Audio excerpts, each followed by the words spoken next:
నమస్కారం. ఘంటారావానికి స్వాగతం. ముందుగా ప్రధానాంశాలు. ప్రధాని సమావేశం రాజకీయాలకు అతీతమన్న ముఖ్యమంత్రి. రాష్ట్రానికి నిధులు సాధించడమే లక్ష్యమని స్పష్టీకరణ.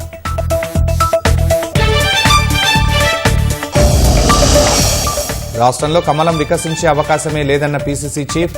క్షేత్రస్థాయి స్థితిగతులు మోదీకి తెలియవని వ్యాఖ్య.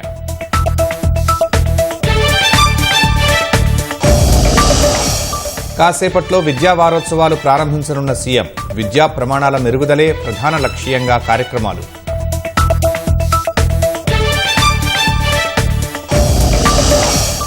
బండి సాయి భగీరథ్ను అరెస్టు చేయాలని బీఆర్ఎస్ డిమాండ్. నిష్పక్షపాతంగా విచారణ జరిపిస్తామన్న రేవంత్ రెడ్డి.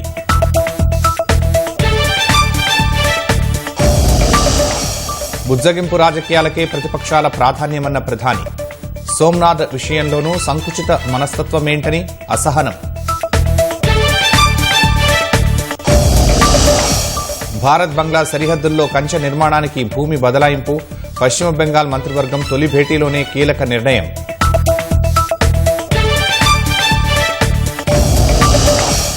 $1,313 పాయింట్లు పతనమైన సెన్సెక్స్. రికార్డు స్థాయి కనిష్టానికి రూపాయి మారకపు విలువ.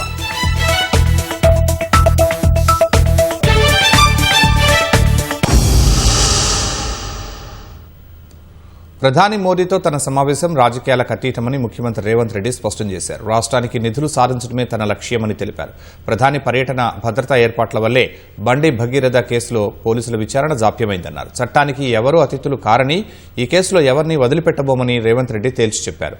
తుమ్మిడిహట్టి వద్ద ఆనకట్ట విషయంపై మహారాష్ట్ర సీఎంకు లేఖ రాసినట్లు తెలిపారు. తడిసిన ధాన్యాన్ని కొనుగోలు చేస్తామని సీఎం భరోసా ఇచ్చారు. ముఖ్యమంత్రి రేవంత్ రెడ్డి మీడియా ప్రతినిధులతో ఇష్టాగోష్ఠిగా మాట్లాడారు. ప్రధాని మోదీతో తమ సమావేశంలో రాజకీయాలకు తావులేదని స్పష్టం చేశారు. రాష్ట్రానికి రావాల్సిన నిధులు, హక్కులు సాధించుకోవాల్సిన బాధ్యత తనపై ఉందన్నారు. బీఆర్ఎస్ సర్కారు మాదిరిగా తాను వ్యవహరించనని, అలా చేయడం ద్వారా తెలంగాణకు నష్టం తప్ప లాభముండదన్నారు. బీజేపీ విభజన రాజకీయాలు చేస్తోందని రేవంత్ రెడ్డి ఆరోపించారు. ముస్లింలు, క్రైస్తవులు, మావోయిస్టులు సహా అందరూ ఈ దేశ పౌరులేనని స్పష్టం చేశారు. వ్యతిరేకించే వారిని ఖతం చేయడం బీజేపీ సిద్ధాంతమైతే కాంగ్రెస్ ది అహింసా మార్గమని చెప్పారు. మావోయిస్టుల సమస్యపై తమ ప్రభుత్వం ప్రత్యేక చొరవ తీసుకోవడం వల్లే దేశంలో ఎక్కడా లేని విధంగా 818 మంది లొంగిపోయారని వివరించారు. మావోయిస్టు అగ్రనేత గణపతి లొంగిపోతే ఆయనకు వైద్య, ఆర్థిక సహాయం అందిస్తామన్నారు. హైదరాబాద్లో బీజేపీ జనాగ్రహ సభా వేదికగా దేశ ప్రజలకు మోదీ చేసిన సూచనలను రేవంత్ రెడ్డి తప్పుబట్టారు. లోపభూయిష్టమైన విదేశీ విధానాన్ని కప్పిపుచ్చుకోవడానికే ప్రధాని ఆ వ్యాఖ్యలు చేశారని ఆక్షేపించారు. బంగారం కొనొద్దు, విమాన ప్రయాణాలు చేయొద్దని ప్రజలకు పిలుపునివ్వడం మోదీ వైఫల్యానికి నిదర్శనమన్నారు. చట్టసభల్లో మహిళా రిజర్వేషన్ల అమలు, నియోజకవర్గాల పునర్విభజన, జమిలీ ఎన్నికలపై కూడా సీఎం స్పందించారు. 2011 జనాభా లెక్కల ప్రకారం మహిళా రిజర్వేషన్లు అమలు చేయవచ్చని తెలిపారు. లోక్సభ సీట్ల పెంపుపై స్పష్టమైన ఫార్ములా లేదన్నారు. 2029లో జమిలీ ఎన్నికలకు అవకాశం ఉండొచ్చన్నారు. కేంద్ర మంత్రి బండి సంజయ్ కుమారుడు బండి భగీరథ్ పై నమోదైన కేసులో చట్టం తన పని తాను చేసుకుపోతుందని రేవంత్ రెడ్డి చెప్పారు. ప్రధాని పర్యటన భద్రతా ఏర్పాట్ల వల్ల విచారణ ఆలస్యమైందన్నారు. ఇప్పుడు పోలీసులు దర్యాప్తు ప్రారంభించారని తెలిపారు. చట్టానికి ఎవరూ అతీతులు కారని, ఎవరినీ వదిలిపెట్టబోమని వెల్లడించారు. బండి సంజయ్ కుమారుడి కేసు చాలా సున్నితమైన అంశమన్నారు. చట్టం గురించి అన్ని అంశాలు తెలిసిన బీఆర్ఎస్ నేత మాజీ ఐపీఎస్ ఆర్ఎస్ ప్రవీణ్ కుమార్ ప్రభుత్వంపై విమర్శలు చేయడాన్ని తప్పుబట్టారు. ఆర్ఎస్పీ వద్ద ఏవైనా ఆధారాలు ఉంటే సైబరాబాద్ పోలీస్ కమిషనర్ కు ఇవ్వాలని సూచించారు. తుమ్మిడిహట్టి వద్ద ఆనకట్ట విషయంపై మహారాష్ట్ర సీఎంకు లేఖ రాసినట్లు తెలిపారు. 2 రాష్ట్రాల మధ్య ప్రధాని పెద్దరికం వహించి మహారాష్ట్రను ఒప్పించాలని కోరారు. అకాల వర్షాల వల్ల రైతులు ఇబ్బందులు ఎదుర్కొంటున్నప్పటికీ తడిసిన ధాన్యాన్ని కూడా కొనుగోలు చేస్తున్నామని తెలిపారు. పంట మార్పిడిపై రైతుల్లో అవగాహన కల్పిస్తామని రేవంత్ రెడ్డి వెల్లడించారు. తెలంగాణలో కమలం వికసించే అవకాశమే లేదని పీసీసీ అధ్యక్షుడు మహేష్ కుమార్ గౌడ్ అన్నారు. బీజేపీ సభలో ప్రధాని మోదీ విమర్శలపై స్పందించిన ఆయన రాష్ట్ర స్థితిగతులు ఆయనకు తెలియవని అన్నారు. అన్ని రాష్ట్రాలకు సమాన నిధులు ఇవ్వాల్సిన బాధ్యత కేంద్రంపై ఉందని మహేష్ గౌడ్ గుర్తు చేశారు. కేంద్రం తెలంగాణపై చూపుతున్న వివక్షపై బీజేపీ రాష్ట్ర నేతలు స్పందించాలని మంత్రి పొన్నం డిమాండ్ చేశారు. కేంద్రం చేపట్టిన జనగణన, కులగణనలో లొసుగులు ఉన్నాయని, సర్వే ఫారంలో బీసీల ప్రస్తావనే లేదన్నారు. కొండంద వెలుకన పట్టినట్టుగా మరి ప్రధానమంత్రి గారు వచ్చి తెలంగాణ ప్రజలకు ఉచిత సలహా ఇచ్చిపోయినాడు. పెట్రోల్ డీజిల్ వాడద్దు, బంగారం కొనద్దు, విదేశీ పర్యటనలు చేసుకోవద్దు, నూనె తక్కువ వాడు అని చెప్పిండే. చాలా పెద్ద సలహా. మనకు ప్రధానమంత్రి స్థాయిలో అటువంటి సలహాలు రావడం సంతోషకరం. కానీ ఆచరణలో కూడా చూపెట్టాలి వాళ్ళు కూడా. నిన్న చెప్పిన దానికి ప్రధానమంత్రి గారు ఇవాళ వారు మోటార్ వాహనాల ర్యాలీ చూస్తే వారి యొక్క కార్యక్రమాన్ని కొనసాగిస్తా ఉన్నాడు. సమస్యల్ని పరిష్కరించేటువంటి ప్రయత్నం చేయకుండా మరి వారు బంగారం కొనొద్దను ఇతరత్ర చెప్తున్నాడంటే దాన్ని బట్టి వారి పరిపాలన దక్షత అర్థమైపోతా ఉంది. ఏదైతే హౌస్ హోల్డ్ సర్వే ఒక ప్రొఫార్మా ఉందో అది వారికి ఇచ్చి 13వ నెంబర్ కాలాన్ని చూపించి ఇందులో ఎస్సీ ఎస్టీ మాత్రమే ఉంది, జనగణనకు సంబంధించినప్పుడు లోపల బీసీల ఇండ్ల లెక్కబెట్టే కార్యక్రమం జరుగుతలేరు, ఇది మంచిది కాదు అనే మాట చెప్పినాం. దాని మీదనే బీసీ సంఘాలు నిన్న ధర్నా చేసినాయి. అదేవిధంగా హనుమంతరావు గారు దీక్ష చేసినారు. భారతీయ జనతా పార్టీ మాత్రం నోరు కూడా మెదపలేదు. ఇది తెలంగాణ ప్రజలు బలహీన వర్గాలు గమనించాల్సిన అవసరం ఉంది. బీజేపీ బహిరంగ సభలో ప్రధానమంత్రి ప్రసంగంపై ఎమ్మెల్సీ కోదండరాం తీవ్ర విమర్శలు చేశారు. ఆ ప్రసంగం మన్ కీ బాత్ తరహాలో ఉందని ఎద్దేవా చేశారు. జనగణనలో కులగణన, బీసీలకు 42% రిజర్వేషన్లపై ప్రధాని స్పష్టమైన ప్రకటన చేస్తారని ఆశించామన్నారు. కానీ కీలక అంశాలపై మాట్లాడకుండా బంగారం, పెట్రోల్, డీజిల్పై సూచనలు మాత్రమే చేశారని విమర్శించారు. హైదరాబాద్ వచ్చిన సందర్భంగా వారు వచ్చి చాలా ఇక అయిపోయింది 10 తర్వాత భూకంపమే అన్నట్టుగా చాలా మంది ప్రసంగాలు చేస్తే మేము ఎన్ని పెద్ద విషయాలు చెప్తారో అనుకున్నాం. గానీ మన్ కీ బాత్ ఎట్లా జరుగుతుందో ప్రసంగం అదే రీతిలో నిన్న ప్రసంగం జరిగింది. పెట్రోల్ తక్కువ వాడండి, కార్లు వాడకండి, మెట్రో రైల్లో ప్రయాణించండి, బంగారం కొనకండి, విదేశీ ప్రయాణాలు చేయకండి, ఇవి చెప్పడానికి ఇంత దూరం రావాల్సిన అవసరం లేదు. దూరదర్శన్ లో సాయంకాలం ఉపన్యాసం పెడితే ప్రజలందరూ కూడా చూసేవారు. తెలంగాణ ప్రజలు తీవ్రమైన అసంతృప్తికి గురైనరు. తెలంగాణకి ఇచ్చిన హామీలు, విభజన హామీలు అమలు కాలేదు. ఇవన్నింటిపైన ఒక స్పష్టత వస్తుంది అనుకున్నాం. తెలంగాణ అభివృద్ధి విషయంలో, తెలంగాణ సమాజం యొక్క వికాసం విషయంలో ఒక స్పష్టత ఇస్తారనుకున్నాం. కానీ అట్లాంటివి ఏమీ చేయలేదు. బండి భగీరథ్ పై నమోదైన కేసులో వెంటనే విచారణ మొదలుపెట్టాలని డీజీపీ సివి ఆనంద్ను సీఎం రేవంత్ రెడ్డి ఆదేశించారు. సమగ్ర విచారణకు ప్రత్యేక బృందాలు ఏర్పాటు చేయాలని చెప్పారు. ఈ నెల 8నే ఫిర్యాదు వస్తే ఇప్పటివరకు ఎందుకు చర్యలు తీసుకోలేదని డీజీపీని రేవంత్ రెడ్డి ప్రశ్నించారు. కేసు వివరాలను సీఎం రేవంత్ రెడ్డికి వివరించిన డీజీపీ సివి ఆనంద్ ప్రధాని మోదీ పర్యటన ఏర్పాట్లలో సిబ్బంది బిజీగా ఉన్నందున ఆలస్యమైందన్నారు. కేంద్ర హోంమంత్రి సంజయ్ కుమారుడు బండి సాయి భగీరథ్ను అరెస్టు చేయాలంటూ బీఆర్ఎస్ శ్రేణులు నినదిస్తున్నాయి. ఘటనకు నైతిక బాధ్యత వహిస్తూ సంజయ్ కేంద్ర మంత్రి పదవికి రాజీనామా చేయాలని బీఆర్ఎస్ మహిళా విభాగం నాయకురాళ్లు డిమాండ్ చేశారు. తెలంగాణ మహిళా కమిషన్ కార్యదర్శి పద్మజను కలిసి భగీరథ్పై చర్యలు తీసుకోవాలని వినతి పత్రాన్ని అందజేశారు. భగీరథ్ అరెస్టు విషయంలో ఎందుకు కాలయాపన చేస్తున్నారో చెప్పాలని కుత్బుల్లాపూర్ ఎమ్మెల్యే వివేకానంద ప్రశ్నించారు. బండి భగీరథ్ను కఠినంగా శిక్షించాలంటూ మేడ్చల్లో బీఆర్ఎస్ శ్రేణులు ధర్నాకు దిగారు. భగీరథ్ను కాపాడేందుకు రాష్ట్ర ప్రభుత్వం సహకరిస్తోందని ఉప్పల్ ఎమ్మెల్యే బండారి లక్ష్మారెడ్డి ఆరోపించారు. సీఎం రేవంత్ రెడ్డి హోంశాఖ మంత్రిగా ఉండి భగీరథ్ కేసును పట్టించుకోవటం లేదని బీఆర్ఎస్ ప్రధాన కార్యదర్శి జీవన్ రెడ్డి విమర్శించారు. ఏమాత్రం నైతిక విలువలు ఉన్నా మంత్రి పదవికి రాజీనామా చేయాలని జీవన్ రెడ్డి డిమాండ్ చేశారు. రేవంత్ రెడ్డి బండి సంజయ్ది ఫెవికాల్ బంధమని వ్యాఖ్యానించారు. ఆడబిడ్డపై అఘాయిత్యం జరిగితే కనీసం పీసీసీ వైపు నుంచి ఖండించలేదన్నారు. చేసినటువంటి వ్యక్తిని నువ్వు చట్టానికి అప్పగించకుండా, పోలీసు అధికారులకు విన్నవించకుండా నేను కప్పిపుచ్చే ప్రయత్నం చేసినావు అని చెప్పంటే you are also liable for punishment. Bandi Sanjay గారు, నీకు ఏమాత్రం నైతికత ఉన్నా, మనం ఒక క్రమశిక్షణ గల కార్యకర్తగా ఎదుగొచ్చినవి, నీ కుటుంబాన్ని క్రమశిక్షణ లోపల పెంచలేనప్పుడు నువ్వు దేశానికే క్రమశిక్షణ నేర్పిస్తావు. ఇవాళ నువ్వు మంత్రి ఉంటావా పోతావా మాకు సంబంధం లేదయా. బండి సంజయ్ గారి నైతికత గురించి మాట్లాడుతున్నందుకు నువ్వు రాజీనామా చేయాలి, నీకు ఏమాత్రం నైతికత అని చెప్పని మీకు డిమాండ్ చేస్తున్నావు. అంటే ఇప్పుడు ఎక్కడికి వచ్చేది ఇస్తుందో, రేవంత్ రెడ్డి బండి సంజయ్ ఇద్దరు ఒకడైపోతే ఇక రాష్ట్రంలో ఎవడేం మాట్లాడడం అనే కాడికి వచ్చిందా ఇది. కేంద్ర మంత్రి బండి సంజయ్ కుమారుడి వ్యవహారం కుటుంబం జరిగిన అంశమని బీజేపీలో కాదని బీజేపీ రాష్ట్ర అధ్యక్షుడు రామచంద్రరావు అన్నారు. బండి సంజయ్కి దీనితో సంబంధం లేదని అభిప్రాయపడ్డారు. ఒకవేళ ప్రమేయం ఉంటే చట్టం తన పని తాను చేసుకుపోతుందన్నారు. అదే కుటుంబంలో జరిగినటువంటి ఒక ఇన్సిడెంట్ పార్టీకు అది సాయం లేదు. It's a legal matter. Law will take its own course of action. బండి సంజయ్ గారు మన నేత, మా మినిస్టరు, ఆయనకు ఎంతో ఎపిసోడ్ సంబంధం లేదు. ఒకవేళ వాళ్ళ కుటుంబ సభ్యులు ఏమైనా ఇన్వాల్వ్ అయి ఉంటే that will be investigated by the police.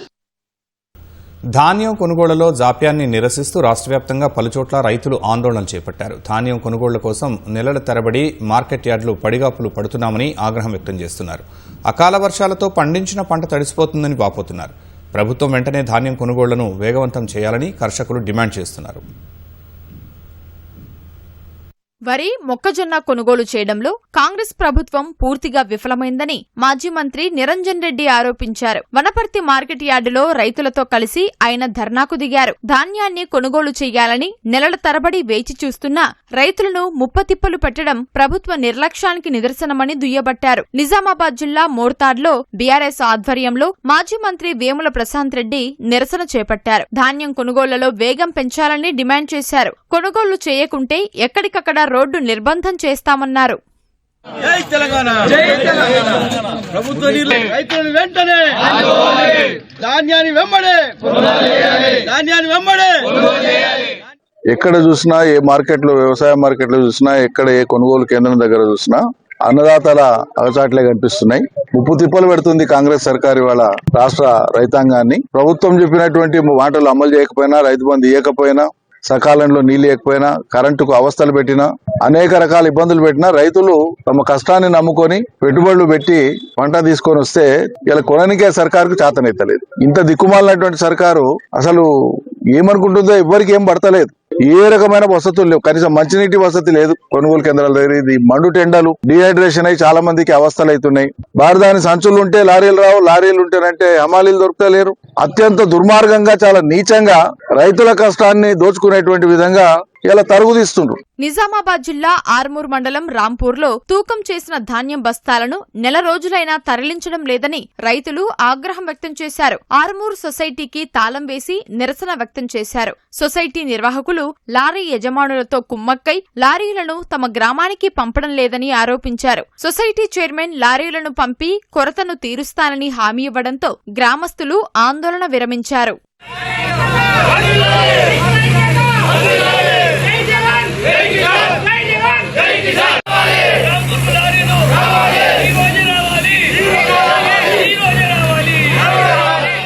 Karimnagar జిల్లాలోని అన్నదాతలు ఎదుర్కొంటున్న సమస్యలను ప్రభుత్వం తక్షణమే పరిష్కరించాలని డిమాండ్ చేస్తూ సిపిఎం జిల్లా కమిటీ ఆధ్వర్యంలో కలెక్టరేట్ ఎదుట భారీ ధర్నా నిర్వహించారు. ధాన్యం కొనుగోళ్లను వేగవంతం చేయాలని డిమాండ్ చేశారు. మెదక్ జిల్లాలో కొనుగోలు కేంద్రాల్లో నెలకొన్న సమస్యలను పరిష్కరించాలని డిమాండ్ చేస్తూ సిపిఎం ఆధ్వర్యంలో మెదక్ కలెక్టరేట్ ముందు ధర్నాకు దిగారు. అధికార యంత్రాంగానికి ముందస్తు ప్రణాళిక లేకపోవడం వల్లే ధాన్యం కొనుగోలు కేంద్రాల్లో తీవ్ర జాప్యం జరుగుతుందని ఆరోపించారు. 20 రోజులైతుంది, ఇంతవరకు వాటిలో పోతలేవు.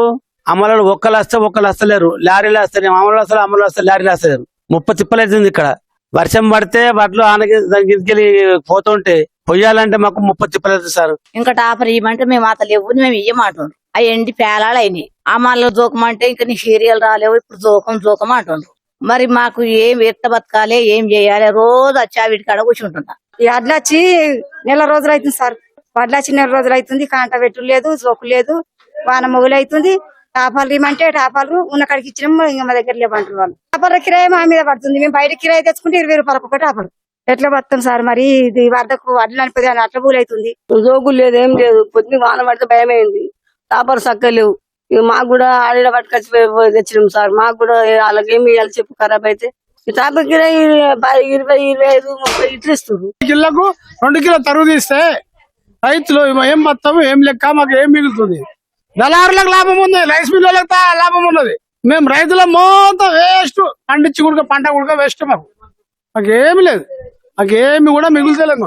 సంగారెడ్డి జిల్లాలో జొన్నల కొనుగోలు కేంద్రాలు ఏర్పాటు చేయాలని సిఐటియు ఆధ్వర్యంలో కలెక్టర్ కార్యాలయం ఎదుట ధర్నా నిర్వహించారు. మెదక్ జిల్లాలో ధాన్యం కొనుగోలు మందకొడిగా కొనసాగుతున్నాయని రైతులు అసహనం వ్యక్తం చేస్తున్నారు. వర్షం వస్తే ధాన్యం తడవకుండా కప్పేందుకు సరిపడా టార్పాలిన్ కవర్లను కొనుగోలు కేంద్రాల నిర్వాహకులు ఇవ్వటం లేదని మండిపడ్డారు. బస్తాకు 2 కిలోల చొప్పున తరుగు పేరిట రైస్ మిల్ యజమానులు దోపిడీ చేస్తున్నారని ఆగ్రహం వ్యక్తం చేశారు. మహబూబ్ నగర్లో జరిగిన రోడ్డు ప్రమాదంలో 5 ప్రాణాలు కోల్పోయారు. మరో 3 గాయాలు కాగా వారిలో చిన్నారి పరిస్థితి విషమంగా ఉందని తెలుస్తోంది. యూటర్న్ తీసుకుంటున్న కారును స్పోర్ట్స్ బైక్ అతివేగంగా వచ్చి ఢీకొట్టడమే ప్రమాదానికి కారణంగా పోలీసులు భావిస్తున్నారు. మహబూబ్ నగర్ లో కారు ద్విచక్ర వాహనం ప్రమాదం పలు కుటుంబాల్లో విషాదం నింపింది. మహబూబ్ నగర్ బైపాస్ రహదారిలో పాలకొండ చౌరస్తా వద్ద యూటర్న్ తీసుకుంటున్న కారును స్పోర్ట్స్ బైక్ అతి వేగంగా వచ్చి ఢీకొట్టింది. ఈ ఘటనలో ద్విచక్ర వాహనంపై ఉన్న హైదరాబాద్ కు చెందిన 25 ఏళ్ల యాకూబ్ అఫ్జల్ మరొక వ్యక్తి మృతి చెందారు. కారులో ఉన్న 30 ఏళ్ల సారా బేగం, 7 ఏళ్ల ఉజేపా, 2 ఏళ్ల అమీర్ అక్కడికక్కడే దుర్మరణం పాలయ్యారు. రేష్మా బేగం మరో ఇద్దరికి తీవ్ర గాయాలు కావడంతో సమీపంలోని ఆసుపత్రికి తరలించారు.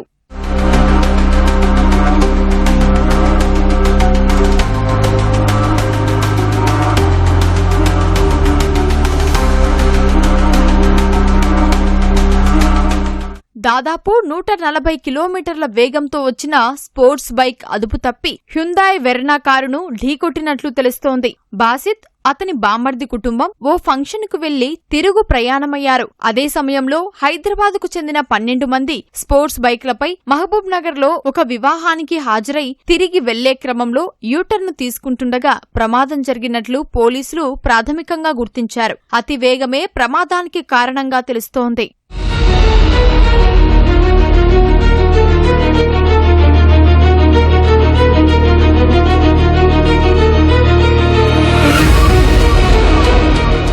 కాసేపట్లో ఇంటికి చేరుకుంటామనే లోపే బైక్ రూపంలో మృత్యువు దూసుకొచ్చిందని బాధిత కుటుంబ సభ్యులు ఆవేదన వ్యక్తం చేశారు. ప్రభుత్వం తమకు న్యాయం చేయడంతో పాటు నిందితులపై కఠిన చర్యలు తీసుకోవాలని బాధిత కుటుంబీకులు కోరుతున్నారు.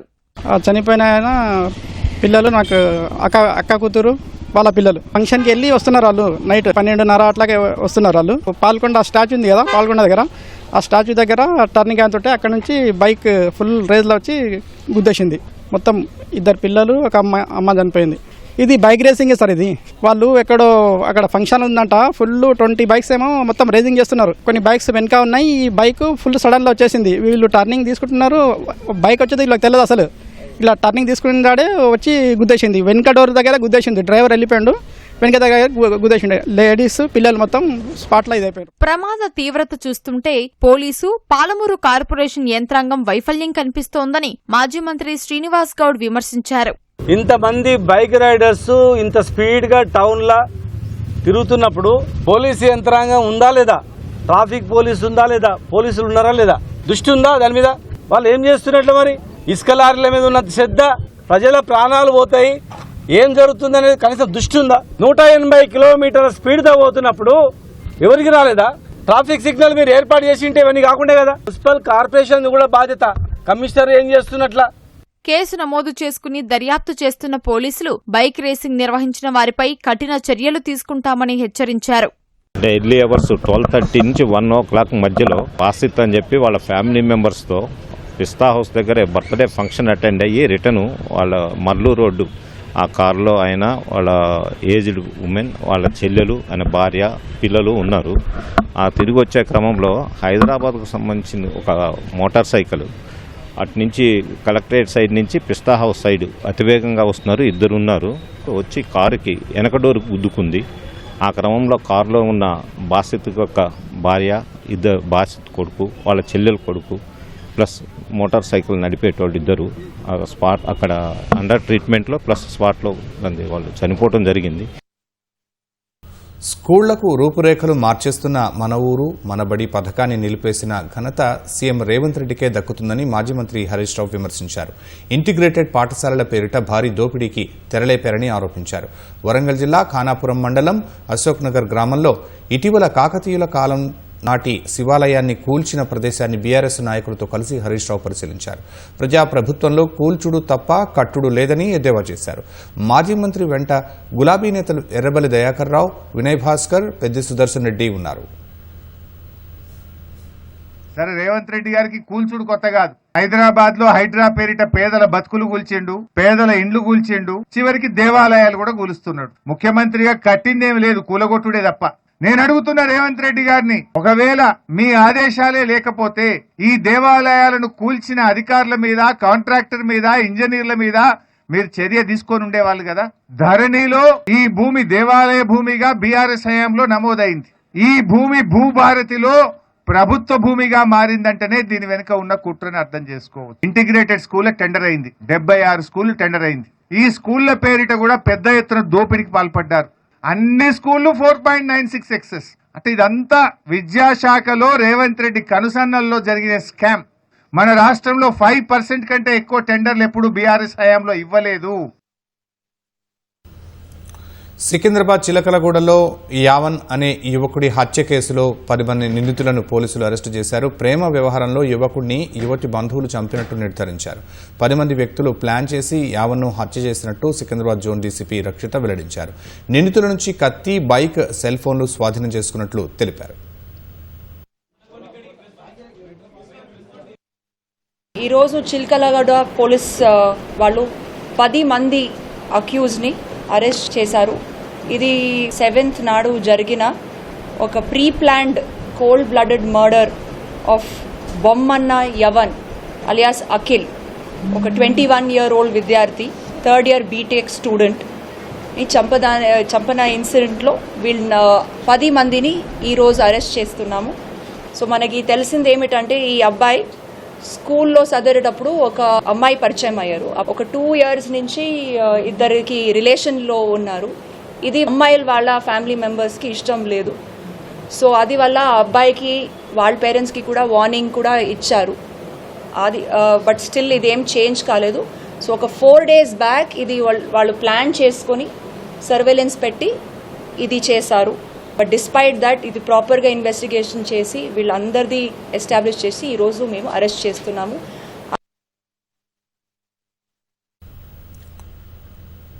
దేశంలో కొన్ని శక్తులు జాతీయ ఆత్మగౌరవం కంటే బుజ్జగింపు రాజకీయాలకే ప్రాధాన్యమిస్తున్నాయని ప్రధాని నరేంద్ర మోదీ మండిపడ్డారు. గుజరాత్లోని సోమనాథ్ ఆలయ అమృత్ మహోత్సవంలో పాల్గొన్న ఆయన ప్రతిపక్షాల తీరుపై తీవ్రస్థాయిలో ధ్వజమెత్తారు. అయోధ్య రామమందిర నిర్మాణ సమయంలోనూ ఇటువంటి సంకుచిత మనస్తత్వాన్ని చూశామని ప్రధాని పేర్కొన్నారు.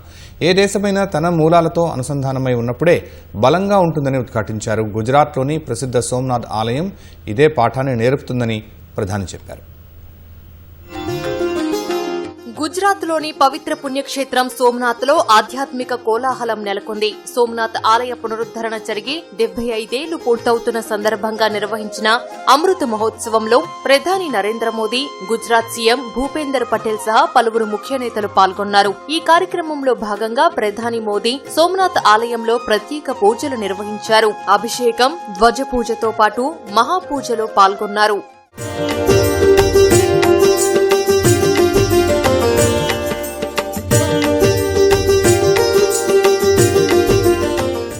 ఆధ్యాత్మిక కార్యక్రమాల అనంతరం ప్రధాని మోదీ సద్భావన మైదానంలో ఏర్పాటు చేసిన భారీ బహిరంగ సభలో పాల్గొన్నారు. సోమనాథ్ ఆలయ పునర్నిర్మాణం జరిగి 75 ఏళ్ల సందర్భానికి గుర్తుగా ప్రత్యేక పోస్టల్ స్టాంపుతో పాటు ₹75 స్మారక నాణాన్ని విడుదల చేశారు.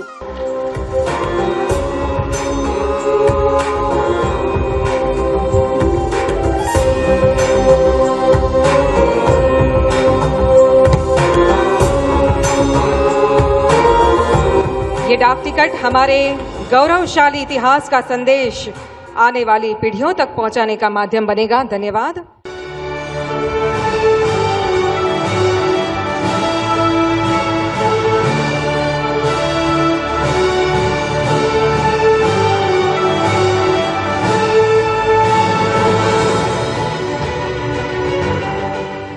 ఈ సందర్భంగా మాట్లాడిన ప్రధాని మోదీ దేశంలో కొన్ని శక్తులు జాతీయ ఆత్మగౌరవం కంటే బుజ్జగింపు రాజకీయాలకే ప్రాధాన్యమిస్తున్నాయని మండిపడ్డారు. ప్రతిపక్షాల తీరుపై తీవ్రస్థాయిలో ధ్వజమెత్తిన ఆయన అయోధ్య రామమందిర నిర్మాణ సమయంలోనూ ఇటువంటి సంకుచిత మనస్తత్వాన్ని చూశామని పేర్కొన్నారు.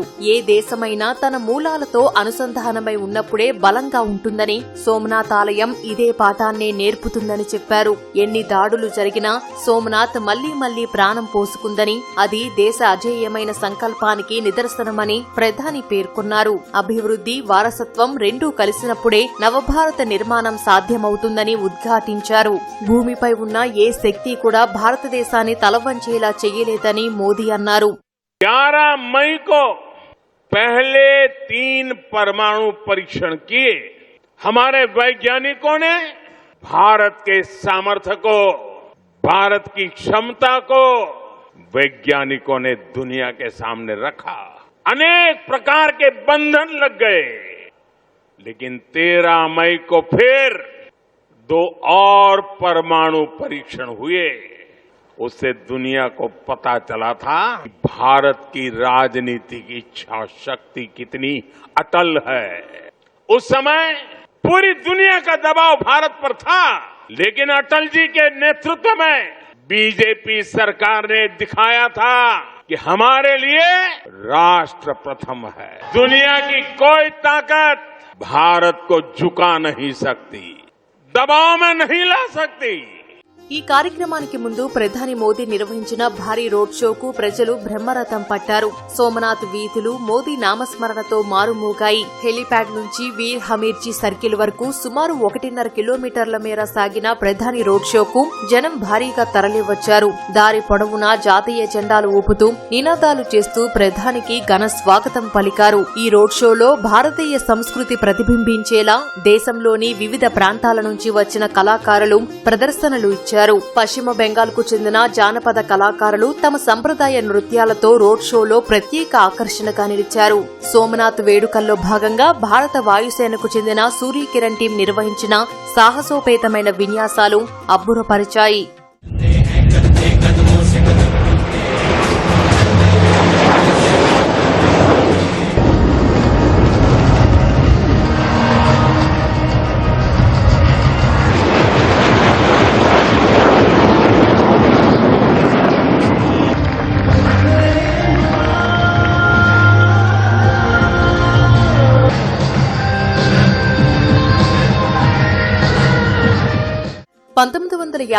లో భారత తొలి రాష్ట్రపతి డాక్టర్ రాజేంద్ర ప్రసాద్ ఈ పునర్నిర్మిత ఆలయాన్ని ప్రారంభించారు. ఆ చారిత్రక ఘట్టానికి 75 ఏళ్లు పూర్తయిన సందర్భంగా ఈ అమృత మహోత్సవాన్ని నిర్వహించారు.